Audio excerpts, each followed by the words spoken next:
paghahanda sa misteryo ng Pasko ni Jesus, tayo'y magalak sa kanyang pangakong muling pagkabuhay.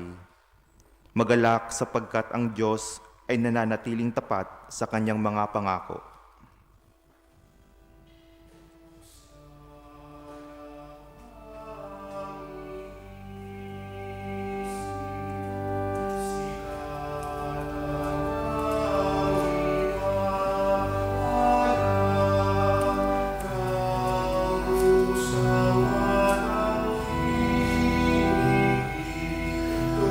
Kuling mabanal,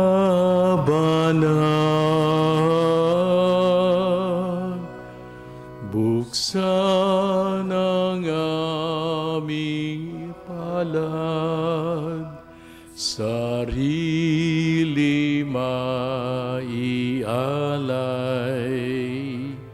turuan mo ihahanap kami ng bagong malay. Magandang tanghali po sa inyong lahat.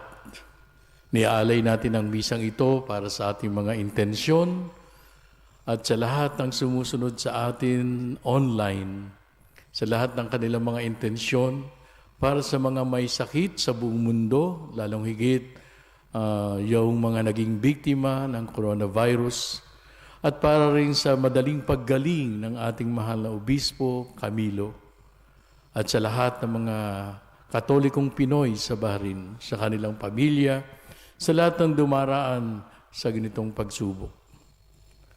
Simulan natin ang pagdiriwang na ito sa ngalan ng Ama, ng Anak, at ng Espiritu Santo. Amen. Ang pagpapala ng ating Panginoong Hesukristo, ang pag-ibig ng Diyos Ama, at ang pakipagkaisa ng Espiritu Santo naway laging sumainyong lahat. At sumaiyo rin. Mga kapatid, bilang paghahanda natin sa banal na pagdiriwang, muli nating alalahanin ang ating mga kahinaan at kasalanan, ang ating kawalan ng pananampalataya at pagtitiwala sa Diyos. Sa kabila ng ating mga kadiliman sa buhay, ihingi natin ito ng kanyang awa at patawad. Yuko natin ang ating mga ulo. Sabay-sabay nating wikain, inaamin ko sa makapangyarihang Diyos at sa inyo mga kapatid, na lubha akong nagkasala sa isip, sa salita at sa gawa, at sa aking pagkukulang, kaya'y sinasamo ko sa mahal na Birheng Maria, sa lahat ng mga anghel at mga banal, at sa inyo mga kapatid, na ako'y ipanalangin sa Panginoong ating Diyos. Kawan tayo na makapangyarihan Diyos, patawarin tayo sa ating mga kasalanan, at patnubayan tayo sa buhay na walang hanggan. Amen. Panginoon, kawaan mo kami. Panginoon, kaawaan mo kami. Kristo, kawaan mo kami. Kristo, kaawaan mo kami. Panginoon, kawaan mo kami. Panginoon, kaawaan mo kami. Manalangin tayo. Ama naming makapangyarihan, ikaw ay nakikipagkasundo sa sangkatauhan sa pamamagitan ng iyong salita, sa masigasig na pagsamba at matibay na pagsampalataya. Ang sambayan ng Kristiyano ay makadulog nawang masaya sa pagdiriwang dakilang kapistahan ng pagkabuhay sa pamamagitan ni Jesucristo kasama ng Espiritu Santo magpasawalang hanggan. Amen.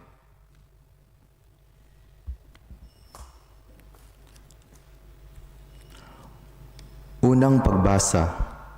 Pagbasa mula sa unang uklat ni Samuel.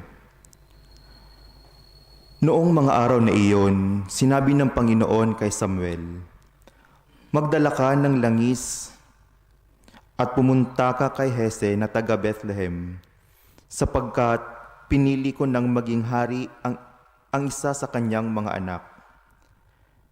Nang magkaharap-harap na sila, nakita ni Samuel si Eliab. Pinagmasdan niya itong mabuti at sinabi sa sarili, "Ito siguro ang hinirang ng Panginoon para maging hari." Ngunit sinabi sa kanya ng Panginoon, "Huwag mong tingnan ang kanyang taas at kakisigan. Hindi siya ang hinirang ko. Ang batayan ko ay di tulad ng batayan ng tao. Panlabas na anyo ang tinitingnan ng tao, ngunit puso ang tinitingnan ko. Isa-isang tinawag ni Hese ang 7 niyang anak, ngunit walang pinili sa kanila ang Panginoon. Kaya tinanong ni Samuel si Hese, "Wala ka na bang anak kundi iyan?" Mayroon pang isa, yung pinakabata, at pastol ng aking mga tupa. Sagot ni Hese. Sinabi ni Samuel, "Ipasundo mo, hindi natin sisimulan ang paghahandog hanggat hindi siya dumarating." At sinundo nga ang anak na ito ni Hese. Siya'y makisig na binatilyo, malusog at nangungusap ang mga mata. At sinabi ng Panginoon kay Samuel, "Siya ang hinirang ko, pahiran mo siya ng langis." Kinuha ni Samuel ang sisidlan ng langis at pinahiran si David sa harapan ng kanyang mga kapatid. At mula noon, sumakanya ang Espiritu ng Panginoon. Ang salita ng Diyos. Salmong tugunan, "Pastol ko'y Panginoong Diyos, hindi ako magdarahop."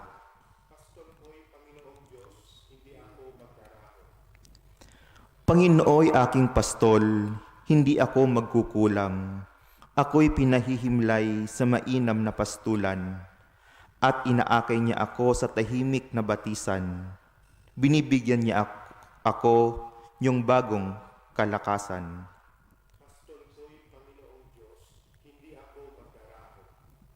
At sang-ayon sa pangako ng kanyang binitiwan, sa matuwid na landasay, doon ako inaakay. Kahit na ang daang iyo'y tumatahak sa karimlan, hindi ako matatakot pagkat ika'y kaagapay. Ang tungkod mo at pamalo, ang gabay ko at sanggalang.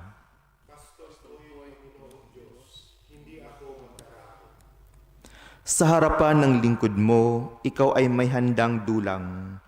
Ito'y isang ginagawang nakikita ng kaaway. Nalulugod ka sa akin, na ulo ko ay langisan, at pati na ang kalis ko ay iyong pinaaapaw.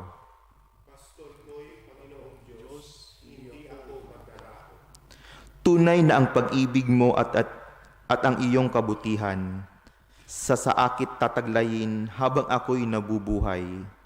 Doon ako sa templo mo, lalagi at mananahan.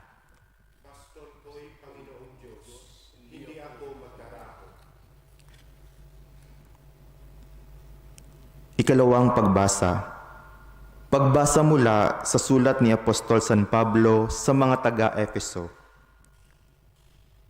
Mga kapatid, dati nasa kadiliman kayo, ngunit ngayoy nasa liwanag sapagkat kayo'y sa Panginoon. Mamuhay kayo gaya ng nararapat sa mga taong naliwanagan, sapagkat ang ibinubunga ng pamumuhay sa liwanag ay pawang mabuti, matuwid at totoo. Pag-aralan ninyo kung ano ang kalugod-lugod sa Panginoon.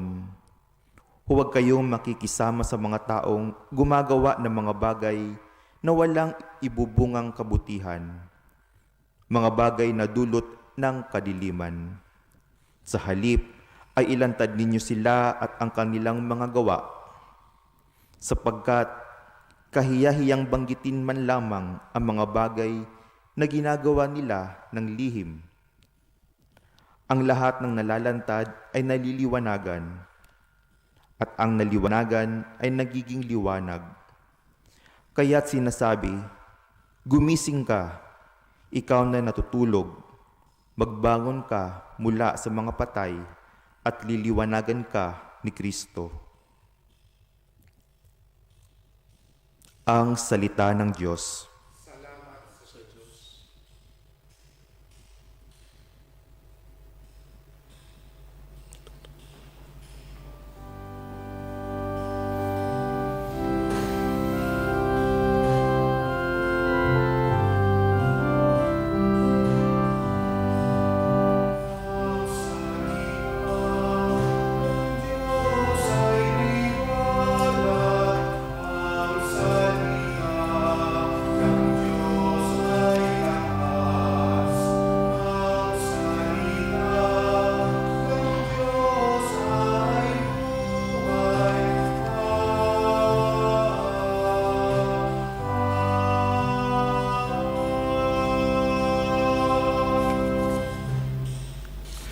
Ang sabi ng poong mahal, sa daigdig ako'y ilaw, kapag ako ay sinundan, ang dilim ay mapaparam at sa aki mabubuhay.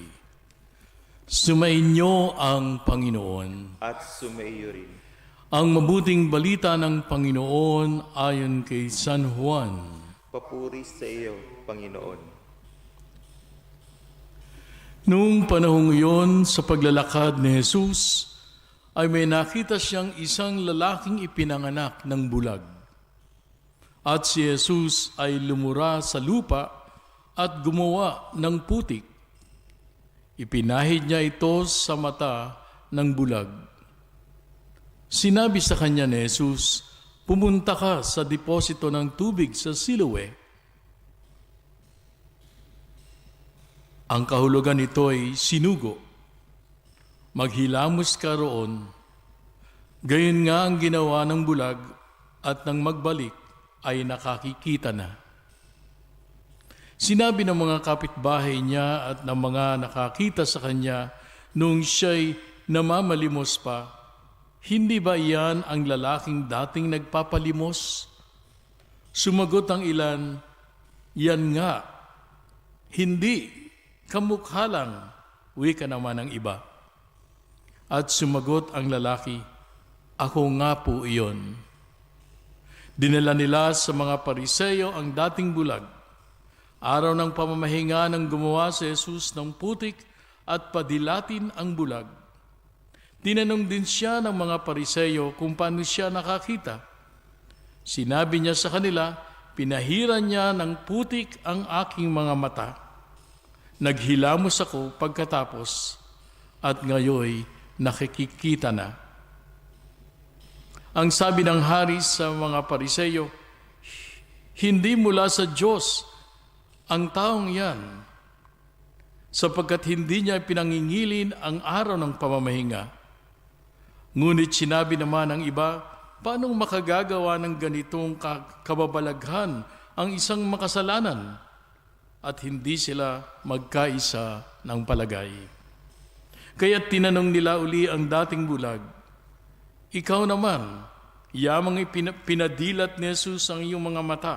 Ano naman ang masasabi mo tungkol sa kanya? Siya'y isang propeta. Sagot niya. Sumagot sila, pinanganak kang makasalanan at ikaw pa ang magtuturo sa amin, at siya'y itiniwalag nila. Nabalitaan ni Jesus na ang lalaking pinagaling niya ay tiniwalag ng mga Pariseyo. Kaya tinanong niya ang lalaki nang matagpuan niya ito, sumasampalataya ka ba sa anak ng tao? Sumagot ang lalaki, sino po ba siya, Ginoo? Sabihin niyo sa akin upang ako'y manampalataya sa kanya. Siya'y nakita mo na. Siya ang nakikipag-usap sa iyo, ani Jesus. Sumasampalataya po ako, Panginoon, sabi ng lalaki, at sinamba niya si Jesus. Mga kapatid, ang mabuting balita ng ating kaligtasan. Pinupuri ka namin, Panginoong Hesukristo. Tayo ay magsiupo. No? So muli po ay magandang tanghali sa inyong lahat. Ngayon ay nasa ika-4 na linggo na tayo sa 40 araw nating paghahanda sa banal na pagdiriwang ng muling pagkabuhay ng Panginoon. At sa araw na ito, sa linggong ito ay nakita natin sa unang pagbasa at maging sa ikalawang pagbasa at sa Ebanghelyo ang kahalagahan ng liwanag. Naranasan na ba nating mapunta sa dilim? Naranasan na ba nating tayo ay parang isang bulag? Ang isang taong bulag, ang isang taong nasa kadiliman, walang nakikita. Ang isang taong bulag, ang isang taong nasa kadiliman, hindi kayang magpasya. Kaya nga, siguro sa mga sandaling ito, sa panahong ito ng krisis sa ating buhay, sa ating panahon, kung saan ang buong mundo hindi makakilos, maaring nasa ilalim ng malaking takot o maaring pinaghaharian ng pangamba. At sa ganitong pagkakataon, para ba tayong hindi lang na lockdown peace literally, pero sa ating buhay, sa ating pagkatao, parang tayo ay na-lockdown din sa ating kaloob-looban. Kaya nga, ito ay isang mabuting balita. Makikita natin sa unang pagbasa na ang Diyos hindi tumitingin sa panglabas. Nakikita niya ang pinakaloob at puso ng tao. Kaya sa maraming magkakapatid, ang napili ng Panginoon ay si David.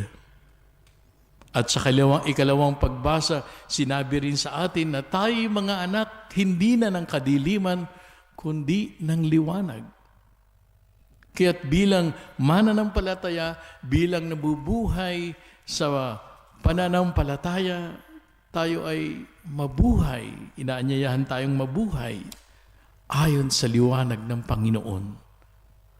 Bagamat sa mga sandaling ito, maaaring pinangkaharian tayo ng takot.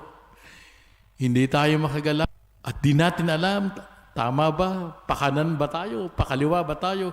Padiretso ba tayo? At tayo ay puno ng parang mga tayong magawa, kundi manatili. He doesn't know what to do. At sa mga sandaling yun, wala tayong pwedeng gawin to make crisis as better people, as better believer. No? At sana ang panahong ito sa panahong ito ng Kwaresma, imagine Kwaresma, ng pagninilay, ng pagsasakripisyo, ng pagtitiis, I know, nangyayari ang lahat na ito for our own good, for the glory of God, upang makita natin na ang lahat ay nanggaling, nagmumula at matatapos sa Panginoon. Kaya't mga kapatid, sa bisang ito, ipanalangin natin ang bawat isa na sana tayo lalong lumakas sa ating pananampalataya, lalong maliwanagan sa pamagitan ng kanyang salita. Now you have all the time to pray together as a family, to pray the Station of the Cross. Mamaya may Station of the Cross tayo. You have all the time to read the Scriptures, basahin ang banal na salita ng Diyos, to pray together, to feel one another. At ito yung pinakamagandang na ibibigay ng pangyayaring ito. Hingin natin ang liwanag ng Panginoon. Alam ng Diyos ang sitwasyon ng bawat isa. And I believe He has a good purpose why He allowed all these things. Sabi nga, worry is not so important. Worrying is not the thing. What is important is trust. Let us trust the Lord in this time of crisis. Let us entrust everything to Him and follow whatever our authorities or whatever our pastors, our leaders will be telling us to do. Kaya liwanag ni Jesus ang dapat mapasa atin sa pamagitan ng Kanyang salita. Patuloy po tayong manalangin, patuloy tayong magnilay upang sa gayon, sa dilim na ito ng krisis na nangyayari sa ating buhay, sa dilim na ito ng sakit na ito ng coronavirus, we will see the light once again and become true witnesses of our faith. Pagpalain tayo ng Diyos.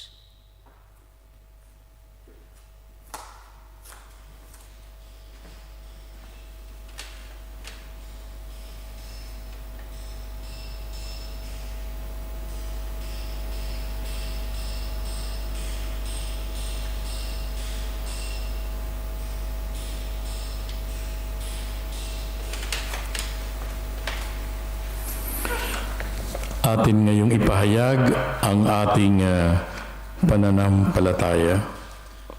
Sumasampalataya ako sa Diyos amang makapangyarihan sa lahat na may gawa ng langit at lupa. Sumasampalataya naman ako kay Jesucristong isang anak ng Diyos, Panginoon nating lahat. Nagkataon tao siya lalang ng Espiritu Santo, pinanganak ni Santa Mariang Birhen, pinagpakasakit ni Poncio Pilato, pinakos sa krus na matay, nilibing, nanawag sa kinaroroonan ng mga yumao. Nang may 3 araw na buhay na magmuli, umakyat sa langit, naluklok sa kanan ng Diyos amang makapangyarihan sa lahat, doong magmumulang paririto at hukom sa mga nabubuhay at nangamatay na tao. Sumasampalataya naman ako sa Diyos Espiritu Santo, sa banal na simbahang katolika, sa kasamahan ng mga banal, sa kapatawaran ng mga kasalanan, sa pagkabuhay na muli ng nangamatay na tao, at sa buhay na walang hanggan. Amen. Panalangin ng bayan, dumulog tayo sa ating mapagpalang Ama upang mabigyan tayo ng mga biyayang nais niya para sa ating kagalingan at ikabubuti. At sa bawat panalangin ating tutugon, Diyos Ama, pakinggan mo kami. Diyos Ama, pakinggan mo kami. Maging tagapagtaguyod nawa ang mga pinuno ng ating simbahan ng makataong pamumuhay, tagapagtanggol ng katotohanan at tagapaghatid ng liwanag sa mga nasa kadiliman ng kasalanan. Manalangin tayo. Diyos Ama, pakinggan mo kami. Mabuklod nawa sa pagkakaisa ang mga lider ng mga bansa sa daigdig upang maisulong ang kapayapaan para sa lahat, pangangalaga ng kalikasan, at pagbabahagi na ng mga likas na yaman ng mundo. Manalangin tayo. Diyos Ama, pakinggan mo kami. Mamulat nawa tayo sa mga pangangailangan ng mga kapatid nating dukha, may sakit at may kapansanan. Manalangin tayo. Diyos Ama, pakinggan mo kami. Makamtan nawa ng mga kapatid nating yumao ang walang hanggang kaningningan ng Diyos. Manalangin tayo. Diyos Ama, pakinggan mo kami. Dalangin natin ngayon ng tahimik ang ating mga sariling kahilingan. Unang higit sa lahat, ang ating mahal na obispo, Camilo, upang sa kanyang madali ang paggaling sa lahat ng mga may sakit sa ating pamilya, sa ating buhay, sa ating mahal sa buhay. Ang mga naging biktima ng coronavirus at nasa bingit ng kamatayan, lahat ng mga Kristiyano, Katoliko sa buong mundo. Gayun din ang mga taong mahal sa atin, ang ating pamilya, ating mga kaibigan, at sa lahat kayo na sumusubaybay sa ating pagdiriwang ng misang ito. Gayun din ang aking mahal na ina na sa kanyang anibersaryo, ang aking nanay si Candelaria. Para rin sa mga magdiriwang ng kanilang mga kaarawan, anibersaryo, kagaya nila Teresita Panday, sa kaluluwa ni Dalmasio Panday, lahat pamilya Panday, at sa lahat na humingi ng ating panalangin.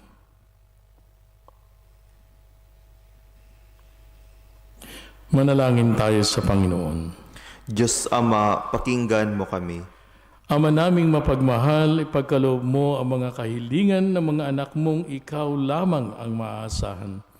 Inihiling namin ang lahat ng ito sa pamagitan ni Kristo ng anak mo at aming Panginoon, ngayon at magpasawalang hanggan. Amen. Tayo magsiupo.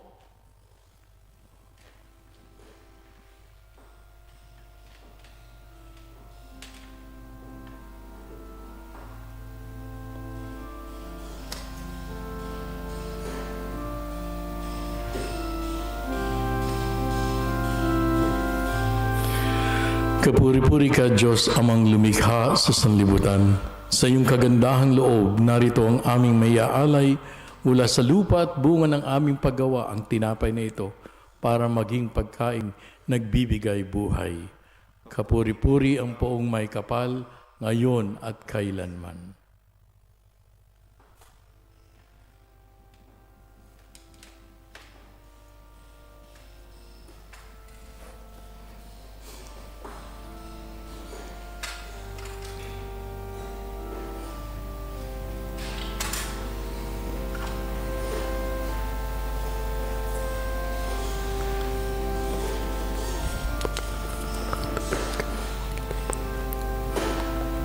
Kapuri-puri ka Diyos amang lumikha sa sanlibutan. Sa iyong kagandahang loob, narito ang aming mayaalay mula sa katas ng ubas at bunga ng aming paggawa ang alak na ito para maging inumin nagbibigay ng iyong Espiritu. Kapuri-puri ka, Panginoon, ngayon at magpakailanman.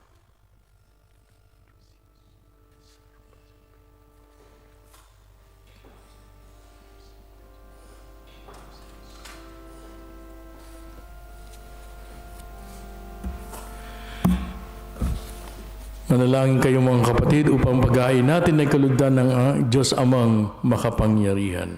Tanggapin nawa ng Panginoon ang pagpaghahain sa iyong mga kamay, sa kapurihan niya at karangalan, sa kapakinabangan at sa buong sambayanan niyang banal.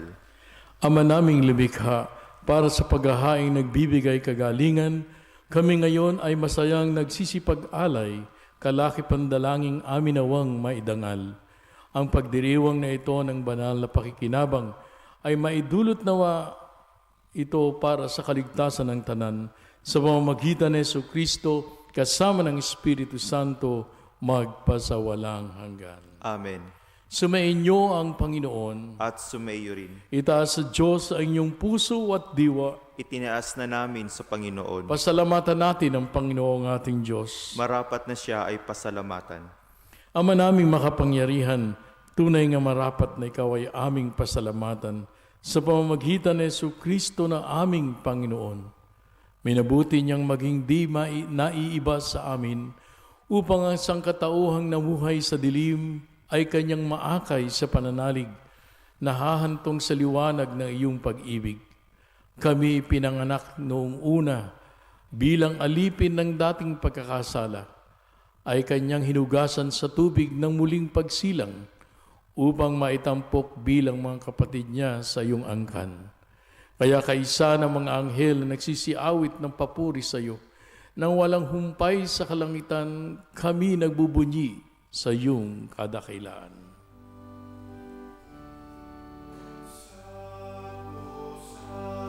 O Santo, Panginoong Diyos na makapangyarihan, napupuno ang langit at lupa ng kadakilaan mo. O sana sa kaitaasan, O sana sa kalakasan, pinagpala na paririto sa ngalan ng Panginoon. O sana sa kaitaasan, O sana sa kaitaasan.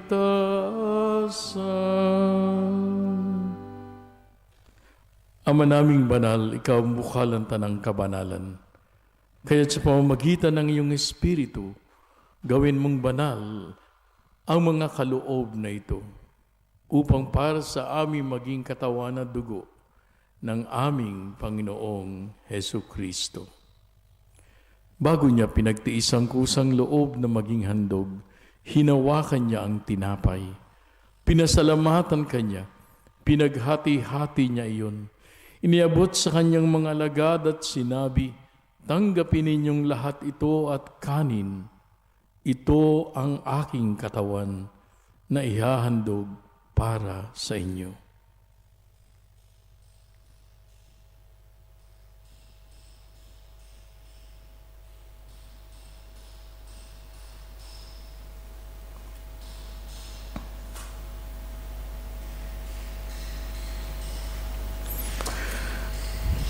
Gayon din naman, noong matapos ang hapunan, hinawakan niya ang kalis.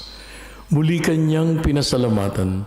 Iniabot niya ang kalis sa kanyang mga alagad at sinabi, "Tanggapin ninyong lahat ito at inumin. Ito ang kalis ng aking dugo, ng bago at walang hanggang tipan. Ang aking dugo na ibubuhos para sa inyo at para sa lahat, sa ipagpapatawad ng mga kasalanan. Gawin ninyo ito sa pag-alala sa akin."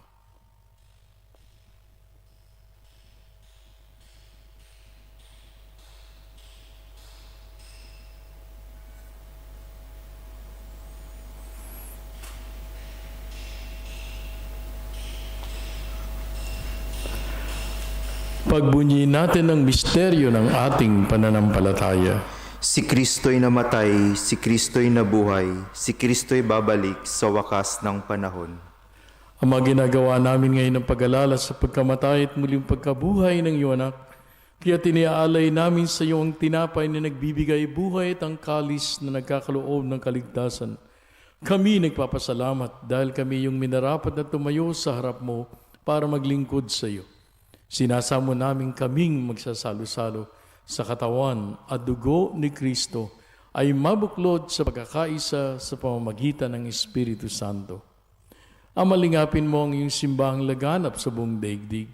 Puspusin mo kami sa pag-ibig kay San Francisco na aming Papa at ni Camilo na aming Obispo at ng Tanang Kaparian.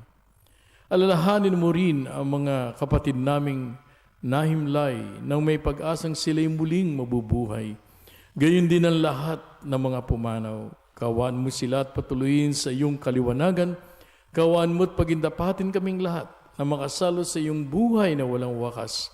Kaysa ng mahal na Birheng Maria na ina ng Diyos at ni San Jose na kanyang buting esposo. Kaysa ng mga apostol, sina San Francisco at Santa Clara ng Assisi, San Pedro Calunsod at San Lorenzo Ruiz ng Maynila at ng lahat ng mga banal na namuhay dito sa daigdig ng kalugod-lugod sa iyo. May pagdiwang nawa namin ang pagpupuri sa ikararangal mo sa pamamagitan ng iyong anak na aming Panginoong Hesu Kristo.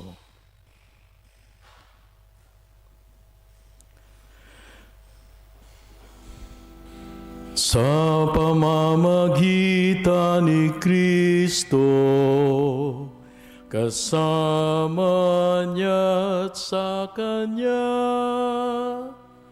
ang lahat ng parangal at papuri ay sa iyo, Diyos Amang makapangyarihan, kasama ng Espiritu Santo, magpasawalang hanggan.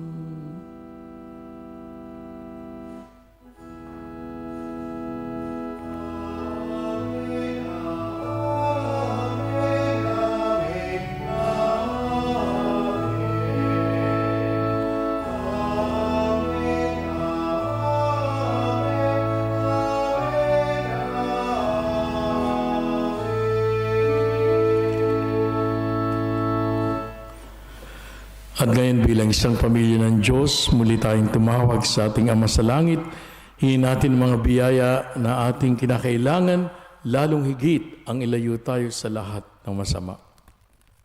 Ama namin, sumasalangit ka, sambahin ang ngalan mo, mapasa amin ang kaharian mo, sundin ang loob mo dito sa lupa para ng sa langit. Bigyan mo kami ngayon ng aming kakanin sa araw-araw. Patawarin mo kami sa aming mga sala, para ng pagpapatawad namin sa nagkakasala sa amin. At huwag mo kami ipahintulot sa tukso, at iadya mo kami sa lahat na masama. Hinihiling namin kami iadya sa lahat na masama, pagkalooban ng kapayapaan araw-araw, ligtas sa kasalanan at ilayo sa lahat ng kapahamakan, samantalang aming pinananabikan ang dakilang araw ng pagpapahayag ng tagapagligtas naming si Jesu Kristo. Sapagkat sa iyo ang kapangyarihan at ang kapurihan magpasawaman. Amen. Panginoong Jesucristo, sinabi mo sa iyo mga apostol, kapayapaan ang iniiwan ko sa inyo. Ang aking kapayapaan ang ibinibigay ko sa inyo. Tunghayan mo ang aming pananampalataya at huwag ang aming mga pagkakasala. Pagalooban mo kami ng kapayapaan at pagkakaisa ayon sa iyong kalooban, kasama ng Espiritu Santo, magpasawalang hanggan. Amen. Ang kapayapaan ng mabuting Panginoon, naway laging sumainyong lahat. At sumayo rin. Tayo ngayon ay magbigay ng kapayapaan sa isa't isa.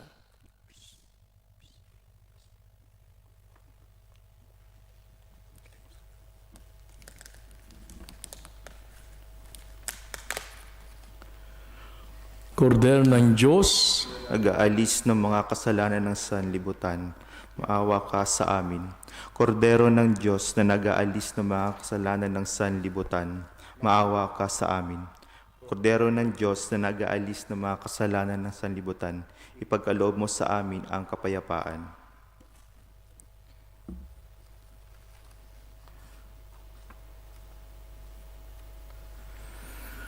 mga kapatid, ito ang ating Panginoon Jesucristo na siyang liwanag ng sanlibutan. Siya ang papawi sa dilim ng ating buhay, sa ating pag-aalinlangan, sa ating pangamba. Siya ang kordero ng Diyos na nag-aalis ng mga kasalanan ng sanlibutan. Mapapalad tayong inaanyayahan sa kanyang piging. Panginoon, hindi ako karapat-dapat na magpatuloy sa iyo. Ngunit sa isang salita mo lamang ay gagaling na ako. Naway ingatan tayo ng katawan at dugo ni Kristo hanggang sa buhay na walang hanggan. Amen.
Gawa ni Jesus na putik sa mata ko'y ipinahid.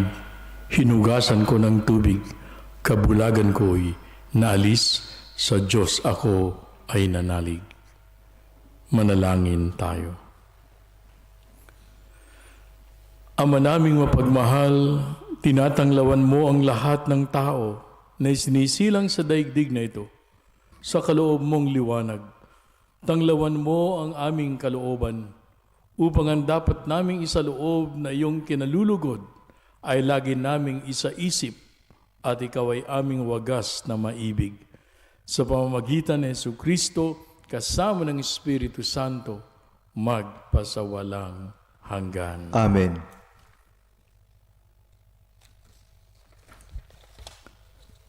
Sumainyo ang Panginoon. At sumayo rin. Yuko ang inyong mga ulo para sa pagbabasbas. Ilayo nawa kayo sa lahat na makapipinsala at pagpalain nawa kayo ng bawat mabuti at ganap na kaloob ng Diyos ngayon at magpasawalang hanggan. Amen. Patnubayan nawa kayo at pamalagi nawa niyang nananahan ng kanyang salita sa inyong kalooban at puspusin nawa niya kayo ng kaligayahang walang hanggan. Amen. Patnubayan nawa kayo ng Diyos sa pagtahak sa kanyang landas upang lagi ninyong mabatid kung ano ang tama at marapat. Samantalang kayo ay naglalakbay patungo sa kalangitan na kanyang pamana magpasawalang hanggan. Amen. At pagpalain kayong lahat na makapangyarihan Diyos, ang Ama, ang Anak, at Espiritu Santo. Amen. Umayo kayong taglay ang kapayapaan ni Kristo at tunay, lagi tayong mabuhay sa liwanag ng Diyos. Salamat sa Diyos.